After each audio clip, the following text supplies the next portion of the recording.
Hello, everybody, and welcome to the Leaders in Supply Chain podcast. I am your host, Radu Palamariu, Managing Director of Elkat Global.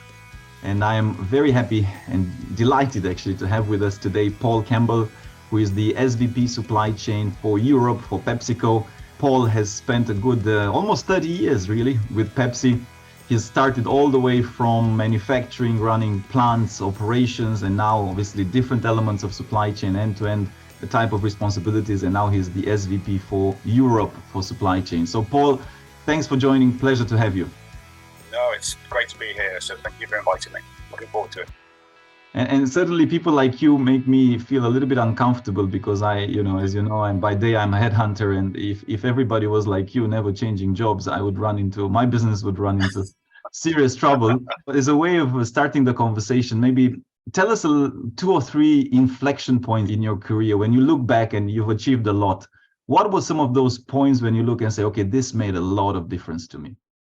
Yeah, maybe a couple of examples that can try and illustrate that for me. I wind the clock way back, and I was running plants at the time, and my boss asked me to go to head office and effectively run the planning aspects of the supply chain. So demand and supply planning, transport, network planning. And my response was, why would I want to go and do that? To which he said, because you don't know how to, and it might teach you something. And it was something that took an awful lot of persuading to get me to do it. But with hindsight, I look back in it, and it's one of those roles that almost sits on the periphery of the supply chain because it's directly connected to marketing because of innovation, with the sales guys every single day dealing with customers, and then internally dealing with, well, did the factory make what it should have made? Did you ship the right stuff on the right day to the right customer? It's very much on the boundaries of the function, and as a consequence, a great learning about how the business is wired.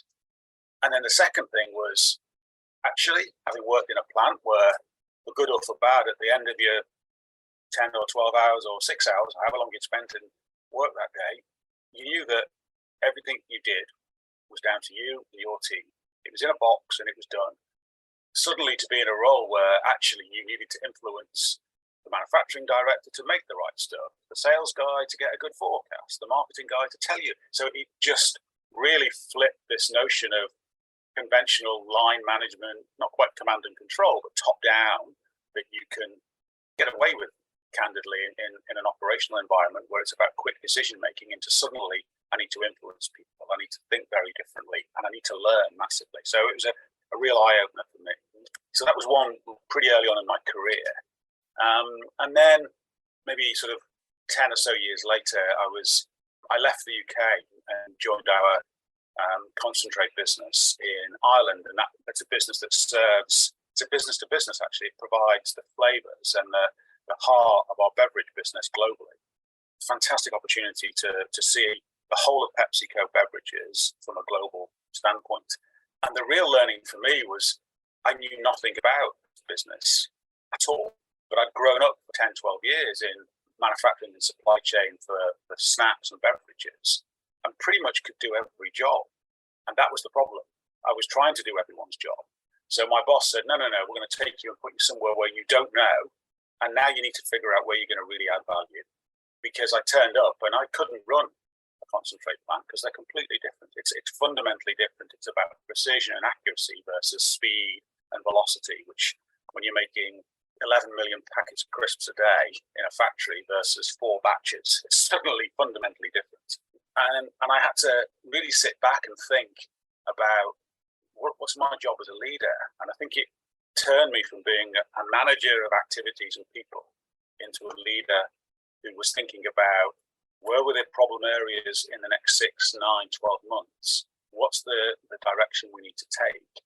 And allowing the team to get on and do their jobs versus me as the boss interfering with them. So it really taught me, it took me a while to get my head around it because it was quite frightening to be taken to this place where you thought you couldn't help into one where actually you were creating a very, very different sense of value. So that was really fascinating experience and taught me an awful lot. And I think linked to that was it also gave me this insight into a completely different physical world as well. I'd spent 10, 12 years in pretty monocultured organization in the UK. And without stereotyping, I'm pretty conventionally British. I wouldn't class myself as being particularly multicultural. And then to land in an organization where actually none of my team were British. I had teams in China, the US, Latin America, Caribbean, and trying to figure out what people meant by certain things versus what I thought they meant. And, the subtleties of really understanding the messages that people were creating.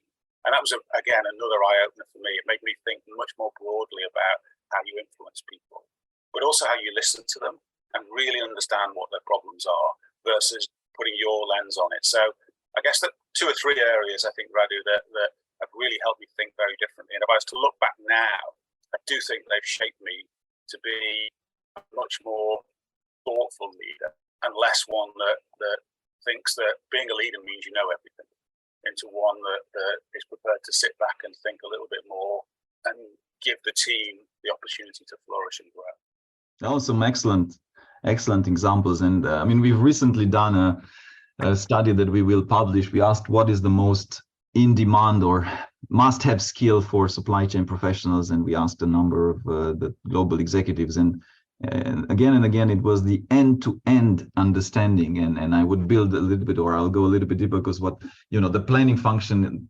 end-to-end is one thing in supply chain, but end-to-end in a business. So understanding the business end-to-end and then understanding supply chain end-to-end, these two put together, and then plus that exposure that you've had to different businesses, cultures, geographies, I'm sure. I think these two combined gave you that openness and versatility that is so badly needed. So great. I think that, Radu, without jumping across you at the risk of self-promotion, but I'll say it because I think the point is not about me, it's about the value. I think I'm where I am in my career because people don't see me as being a supply chain person.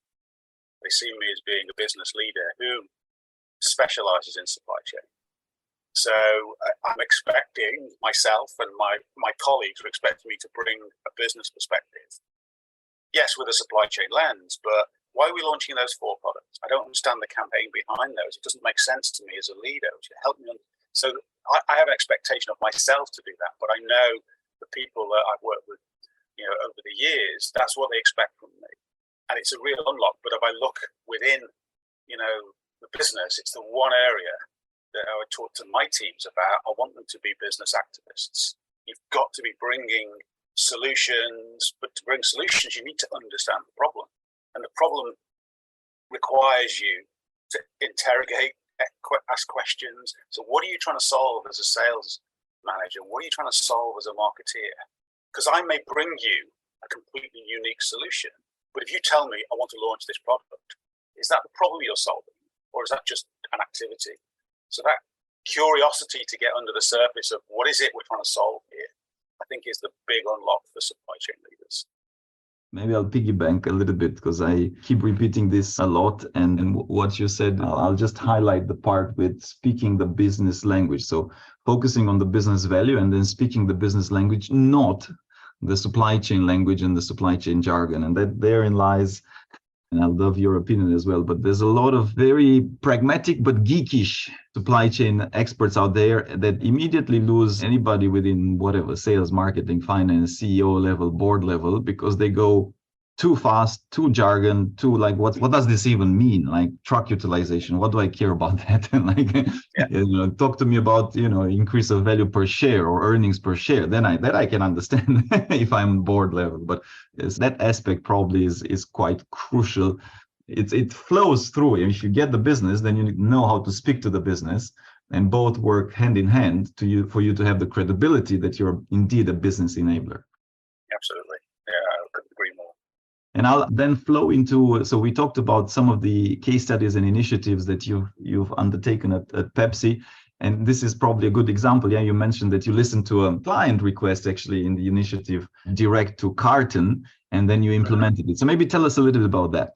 Yeah, it started in our UK business. And those of you who know the UK business for savoury snacks, it's what we would call a small bag market, which means consumers tend to buy pack that is for one single consumption. So not really for sharing, and they'll eat it on one occasion, normally with their lunch. And we've grown a business through marketing and selling those small bags in a larger bag called a multi-pack. So you'll have maybe between 6, 12, 18, sometimes 24. Now, the nature of that product is it's a bag in a bag. And our customer was saying to us, well, there's an awful lot of plastic that is simply there to carry the product around. Oh, and by the way, when it's on shelf, it can look quite ugly because it's, you deliberately don't put air in it because it's no value in the air in the outer bag. So it can look pretty ugly on shelf, and it's quite awkward for our merchandisers to handle. But you've been like that for 25, 30 years. What are you going to do about it? And it really forced us to, instead of just looking at incremental change, we just stepped back and said, well, what if we didn't use a bag? What if we used cardboard and almost made it the cardboard, the carrier, and then redesign the whole system around that? And suddenly I'll come back to the sort of the sustainability benefits of it in a minute, but you then get a proposition that looks fundamentally different on shelf, much easier to merchandise. So it saves an awful lot of money for our customers. For the consumer, the experience is much better than this floppy pillowcase into a carrier unit that they can use at home as well.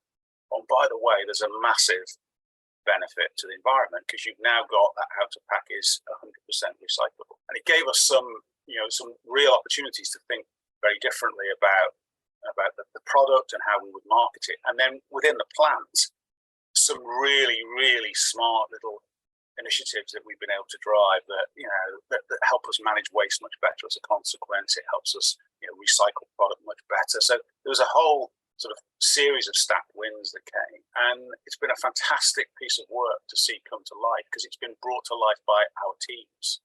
This wasn't a go find something on the shelf, bring it in, implement, execute a plan. It was, we need to think very differently. How are we going to do that? And by the way, we need to keep the current business going at the same time. So there's been a transition over the last 12, 18 months, particularly for these large format multi-packs. And as I say, this stacked win on the environment because, in parallel over the last 4 or 5 years as a business, we very consciously completely redefined our strategy into something called Pet Positive, which is around, we see our role to fundamentally change the way that our products impact society for the better. So, we look at the value chain now as something we have really to take control of our destiny and the planet's destiny, given how we impact it, and the food system has a massive impact. So this is one small pillar in that journey to redefine our business to get to be a carbon neutral business as we move through the next couple of decades. So, it's a big shift for us, but it's one of maybe 150, 200 we have to do over the coming years. But it's great that it was an initiative that came up from a customer, and then instead of resisting it, we embraced it and said, okay, fine, we need to think differently. And I guess the crux, and where I want to ask you some further questions, the crux of it is engaging the teams to actually execute, because there's a lot of very good ideas. There's a lot that are quite obvious, and and still companies fail. And the bigger they get, the slower they get in terms of executing. So I guess share some principles of how do you keep your teams engaged and able to execute upon, even this idea in particular to get it done.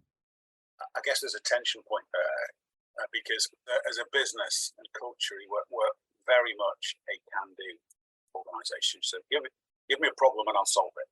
Now, the problem with that is we sometimes wait for the problem.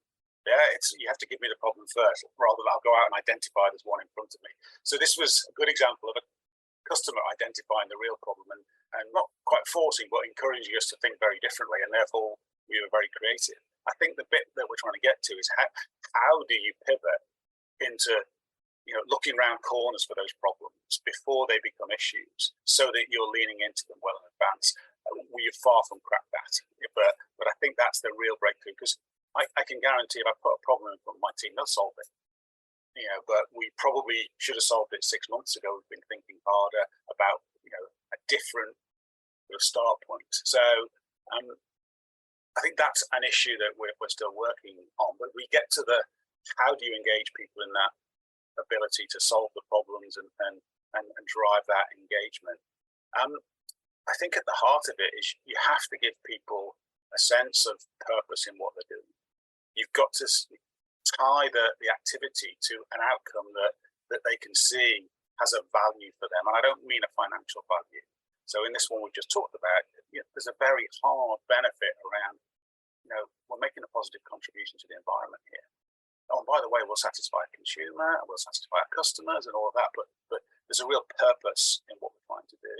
So I think, and they won't all have that same purpose about the environment, there'll be different reasons, but giving people that sense of purpose around what it is you're trying to achieve becomes a real way of engaging them. And we've seen as we've worked through the last 3 or 4 years, for anyone in supply chain, have probably been, life-defining, and I hope we don't have to go through the same level of disruption again. But what we were able to create as we came through the pandemic particularly was we made a very, very simple set of principles. And as a consequence, it almost lifted the clouds and the scales off people's eyes to go, oh, okay, this is how we can stay engaged with this business. And we said that first and foremost, we have to protect our people. That's it. There isn't a compromise there. We're not going to put people in positions where, this unknown virus that we know little about is going to put them at risk. So, from hand wash stations, all the things that everybody did, but from the get-go, day one, working in close proximity, we had to stop all of our activity, and it was incredibly intrusive to people. And actually, the people that were still having to go to work, it was more intrusive to than those of us who were told to go and work from home, because they were going into work and working in very different conditions. But we laid out clear principles about, we need to protect you first. Then we need to think about simplifying the business to make it easy to protect you in that environment. How does that work? With those 2 or 3 clear principles, we could then create a very clear purpose for them around, so what's your job now, because it's changed. So I think that's a good example of where you can use that actually in a much broader scale than solving a single problem, but solving a systemic problem around clarity of purpose, and then some very, very clear objectives and principles around. And when you look, I think you guys are running one of the most successful supply chains in the world. However, that's the thing with supply chain, it's never quite finished, yes? So it's always a journey of improvement. So when you look at what are your main areas of focus, what do you still need to fix or improve, or maybe not fix, but take to the next level in PepsiCo? I think I could either give you 100 things or 1 or 2, and they're probably equally valid in their response, because you're right, Radu, it's never ending, and that's a good thing. That's part of the challenge and the excitement of the role. And I think we also are constantly battling as an organization with the challenge of giving people freedom, autonomy, with the benefits you get from scale and simplicity, because that feels like a constraint. And we're a business that's grown quite organically and gives a high degree of freedom and autonomy to the operating units. So rolling out a single ERP and just saying, this is it, this is what we're going to do, is culturally quite difficult for us.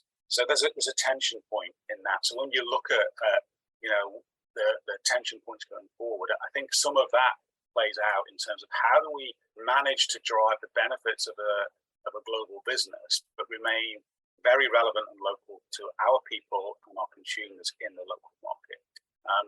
But it's a healthy tension in a really good way. It's part of the real fun in the business, is trying to get that right. So I think that's going to be a continual challenge for us. I think another area that we're going to continue to see battling, and we touched on this briefly before, and I don't want to get into an AI conversation per se, but what I do want to talk about is, I think what technology and digitization is driving is the requirement for us as leaders to be very, very different in how we manage. Because I think the art of a leader in the future is going to be much more around the questions that we ask versus the answers that we know. Because, traditionally being the rainiest person in the room, or the person with the most experience, or whatever that ends up being, that gets thrown out the window with the technology and the digitization, because true digitization is bringing the right information to the right people in a timely manner so that they can make a decision. If you don't have digitized business, then you're relying on a lot more of past experience or intuition, and you have to go with that experience. The digitization, democratizes that information, and therefore you better ask the right questions. because if you don't ask the right questions, then you can go down multiple outcomes. So I think that becomes a real challenge for leaders, because what made you successful, what got me to where I am, is probably not going to get me, would certainly not get me there in the future. If I was to wind the clock back and start again, I couldn't build a career in the same way as I have for the last 25, 30 years. But it also requires us, I think, as leaders, to let go a lot more. We have to, allow things to happen in a way that in the past we maybe didn't. So I think there are things that getting our heads around that as we go forward are quite challenging for us all. And literally, I guess we are at the point where the ground is shaking. I mean, you mentioned AI. Again, we won't go into it, but it did kind of felt like it came out of nowhere. I mean, it had been brewing, but we didn't have something that you and me and our kids could do their homework on, and not at that level of simplicity. And all of a sudden now we're having hundreds and thousands of applications, and it's only going to accelerate. So in that context where AI is likely to transform all aspects of life and work, what skills then remain or kind of stay relevant? Or what is it in the realm of supply chain that will still make us indispensable to an organization? Let's not look 10 years down the line, because it's maybe a bit too far, but let's say in the next 3 to 5 years, up to in your perspective. I've mentioned that knowing the right question to ask, I think, is going to be, that'll take us well beyond 5 years. I'm convinced about that.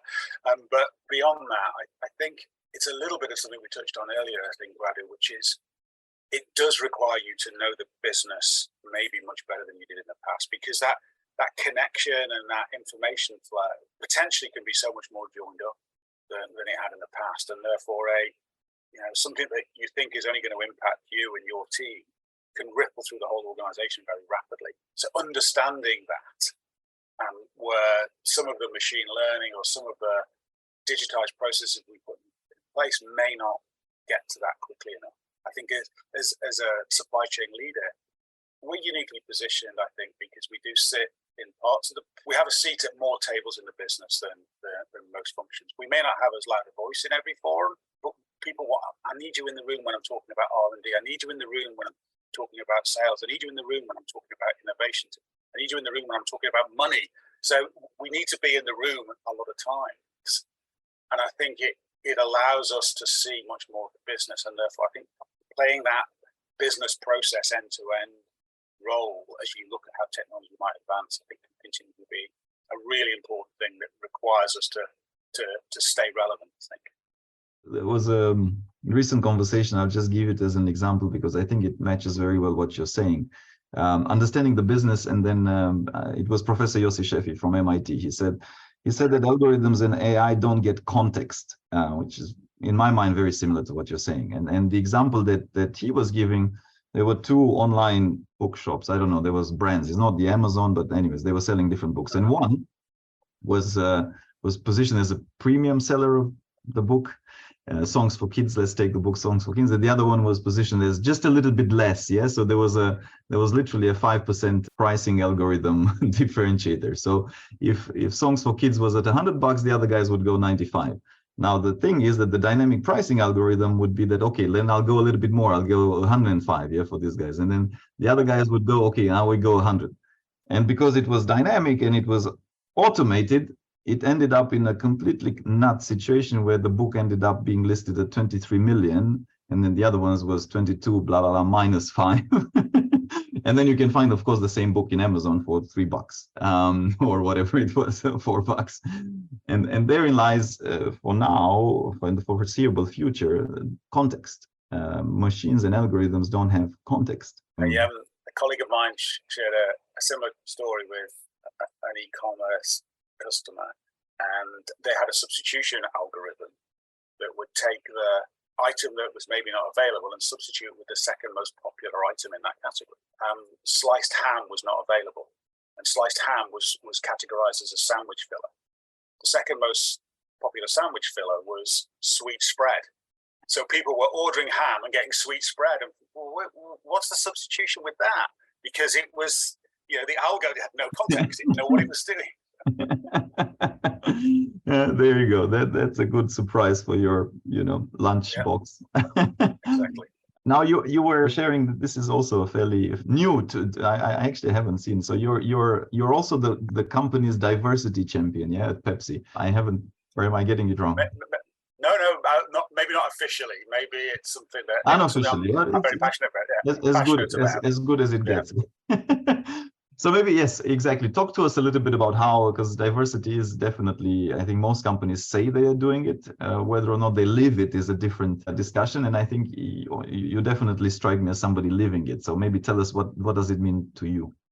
Yeah, I mean, it starts with simply having completely different perspectives and bringing them to the table in a way that is open and transparent. But in order to do that, you have to be proactive. You can't just, it's not a directive, be more inclusive. Yes, thank you. You have to create an environment where people feel that they can be themselves and bring the thoughts, the ideas that they have and their personality into the room. Now, the most visible one is clearly gender. It's something that in supply chain, just the history would be that, it's much more a male-dominated environment.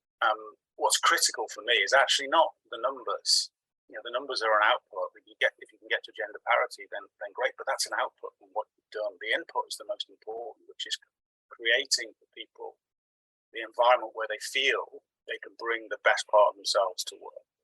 And that requires us as leaders to be prepared to be uncomfortable. And what I mean by that is have completely different perspectives, have people raising very different issues. And it requires us to also, reach out to people in different ways. People have very different needs. And if I look at it from a supply chain perspective, I'll give you a great example of it. So we've done a lot of work with my team over the years. So we're still got a long way to go to get to gender parity in supply chain in Europe. But the last 4 years, we've moved 2 percentage points every year. So gone, 34 to 36 to 38 percent of our population, starting from a base of around 2024, 7-8 years ago. So we've moved a long way and more to go. But one of the things we've been looking at is and it needs to be at all levels in the organization. So how do you bring that talent through so that they can contribute to all parts of the business? And I ran a program called Lift, which is to bring our emerging female talent. It's a cohort of about a dozen of them, and we run it twice a year. We kicked it off last year. And the first session was the 12 cohort, 4 people who were sponsoring various different elements of it, and myself. And it was just to get to know each other for the first 2 hours. And it was a virtual program because we were still working remotely. It was probably the most inspiring 2 hours I've ever had, because these young female leaders felt it was okay to talk about everything in their life, what was important to them, what mattered to them. And they were saying, but it doesn't feel like we can do that at work normally, because you guys are talking about the football last night, or you're talking about, who won this, athletics race that you were in, or you don't create the environment that lets us bring this. And then when you heard their stories, these women had done the most amazing things, and they were hiding them from people because they didn't think they were relevant. So it was inspiring to hear them, and yet massively humbling to think that, I'm part of a system that's hampering these people. And I think we all have to take responsibility for unpacking that problem and speaking openly about it. And the role of leadership in any environment like this is not to turn a blind eye. It's to shine a light on it, not onto the individual, but to shine a light on the problem and say, call it like it is. Is this what we want to create? So you must have seen the statistic. I've got 4 daughters. And if I had a son and they went through the same experience as my daughters, then it's going to take them 150 years for my daughters to earn the same as my son if we carry on at the same rate of trying to correct parity of pay. How is that fair? I mean, it can't compute that. And yet when you put it on the table, people go, oh yeah, but what? Yeah, that's not fair. What, just because of the gender we're doing that? So, it requires us to be really intentional about some actions we take. but also it requires us to be intentional about how we hold each other accountable. And it plays out, that approach plays out in many areas, but this one's something that is sort of fundamental to me. And it plays to a value set I've got, which frustrates my wife, but it's a value set of justice. That, you know, if things aren't fair, then it just rankles with me. And I'll be honest with you, Radu, I hadn't seen it wasn't fair for the first 20 years of my career, because it was invisible to me. Because I was this privileged white middle class male who was, you know, part of the majority, and I didn't realise that this was being unfair to people and not being consistent, because you can be blind to it. So, hence my point about shining a torch. And it's something I guess you can tell it matters a lot to me. Yeah, absolutely. I can tell, and I find it fascinating. And I'd love for you to stay on the topic, because I think this is where the most valuable discussions come. And I'll share. So I was, anyways, let's not name where I was. So I was in let's not stereotype the regions of the world. But anyways, we had an event with executives, and we invited, I mean, again, the parity in that part of the world, maybe it was 80% guys and 20% women that we invited.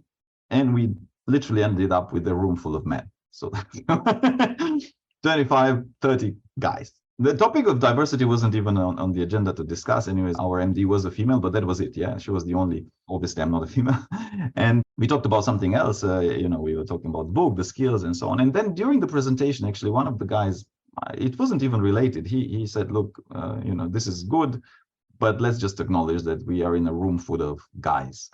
Like, let's just, you know, take a moment for that. And then somebody else said, "Hey, but actually in our company, you know, there's this marketing commercials. Well, actually in our company, we're 50-50 in senior management." A guy saying that. And then the first guy says, "Well, you might be, but look around this room. Yeah.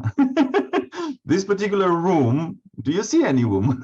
So it's like, so it was one of those where, you know, companies tend to be, and especially in today's world, I think at least the marketing spiel has changed, that, oh yeah, we are all for diversity. Let's put, you know, we are all, and even, I mean, it gets to a situation where, to be honest, it's close to absurdity. I mean, if I can call it as a headhunter, where we are asked, "No, you got to find us a female."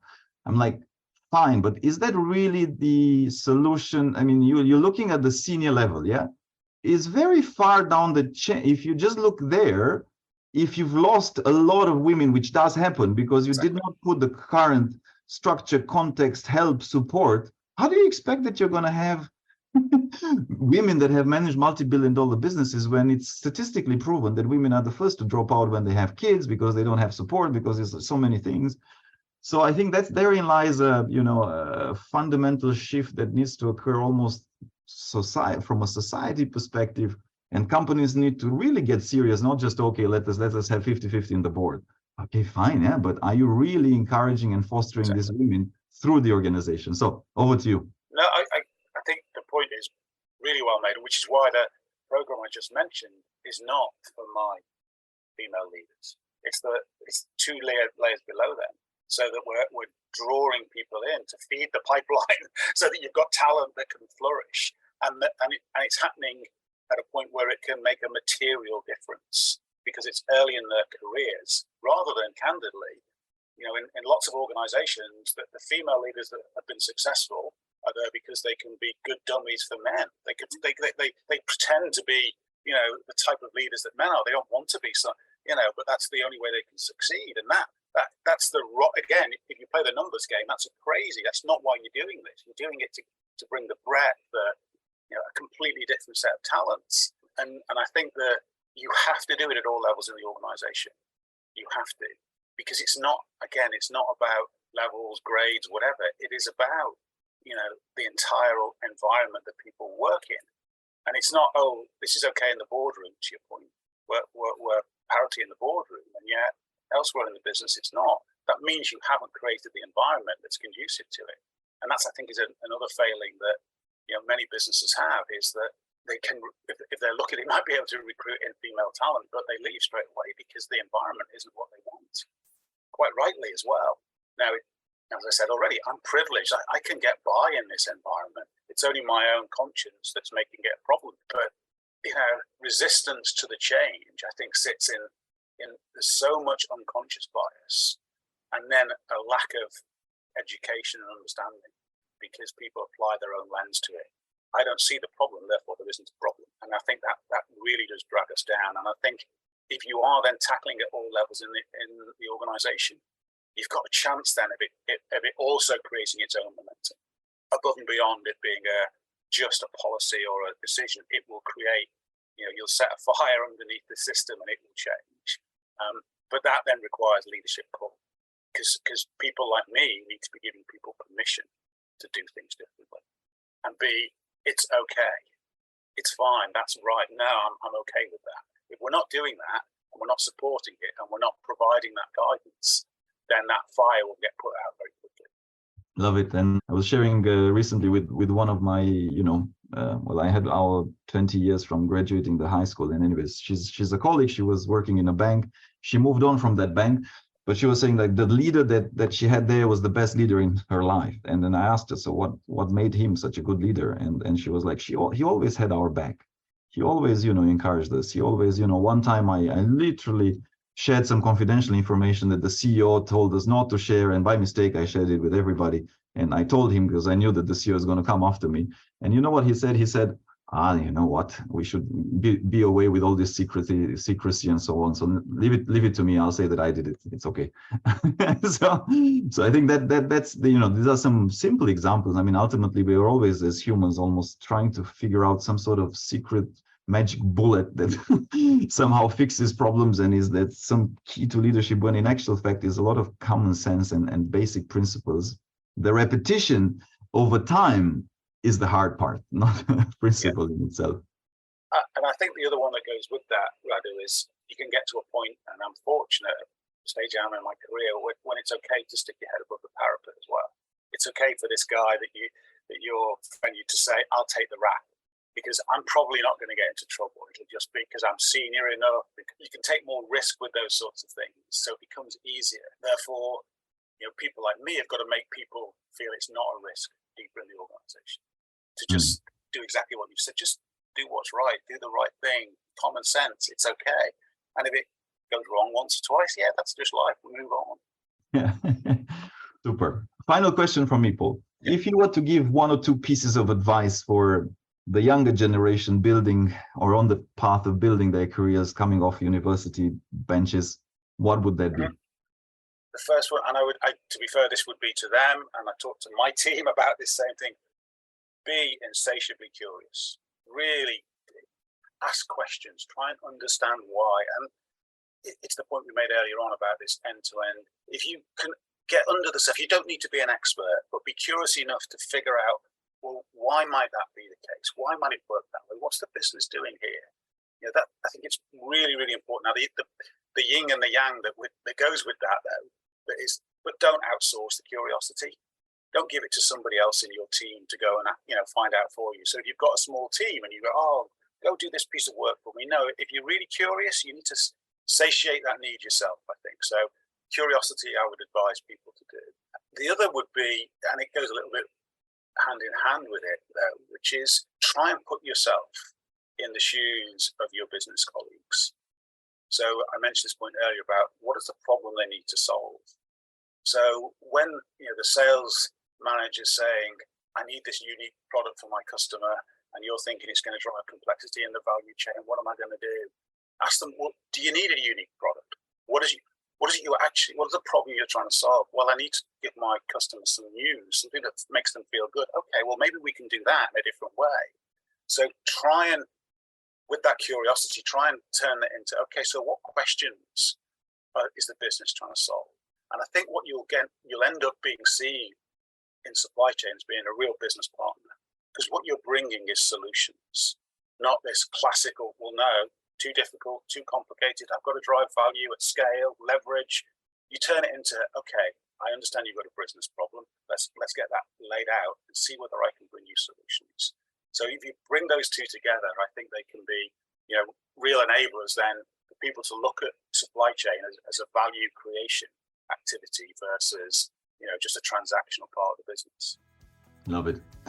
Well, Paul, been a delight, been a pleasure. No, I've enjoyed it. Thank you. Great to see such passionate people and such beacons for diversity in particular, like yourself. So keep up the great work and keep sharing with the world. We need more of you in the corporate environment. And yeah, thanks a lot for joining us today and for sharing. Not at all. Thank you. Thank you for listening to our podcast. If you liked what you heard, be sure to go to www.elcotglobal.com and click the podcast button for all the show notes of the interview. Also, subscribe to our mailing list to get our latest updates first. If you're listening through a streaming platform like iTunes, Spotify, or Stitcher, we would appreciate a kind review. 5-star works best to keep us going and our production team happy. And of course, share it with your friends. I'm most active on LinkedIn, so do feel free to follow me. And if you have any suggestions on what to do and who to invite next, don't hesitate to drop me a note. And if you're looking to hire top executives in supply chain or transform your business, of course, contact us as well to find out how we can help.